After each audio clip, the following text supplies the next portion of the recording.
হ্যাঁ আপা বল। কি রে তোর সে কখন থেকে ফোন দিতাছি? আপু আজকে হোটেলে অনেক গেস্ট রে। উপহারটা তো পাঠাস নাই। আমি তো আব্বারে সব টাকা পাঠাইছি। তোর কিছু লাগলে বল, আমি টাকা পাঠাইতেছি। আমার উপহার তো তুই, তোরে লাগবো। কি যে কস। আজকাল পর থেকে আর তোরে জ্বালাবো না। এবার আমি দেশে আইলো তোরে আর দুলাভাইরে এক লগে জ্বালামু। তুই কি কাঁদতেছস? আরে না আপা, তোরে আজকে অনেক সুন্দর লাগতেছে রে।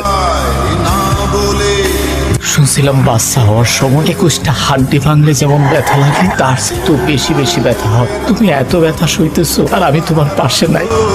বন্ধু আমার তো ছুটি কনফার্ম হয়ে গেছে। কবে যাইতেছস? পরশু দিনে চলে যাবো থাকতে আইলে। আমি বোধহয় সে অবাক ছিলাম যে চাইলেও বাড়ি যেতে পারে না। আম্মা কাগজপত্র সব জমা দিয়ে দিছি, আকামাটা পাইলেই এবার চলে আসবো। তোর মায়া নাই, তোর মায়া নাই, তোরে ছাইরা চইলা গেছে।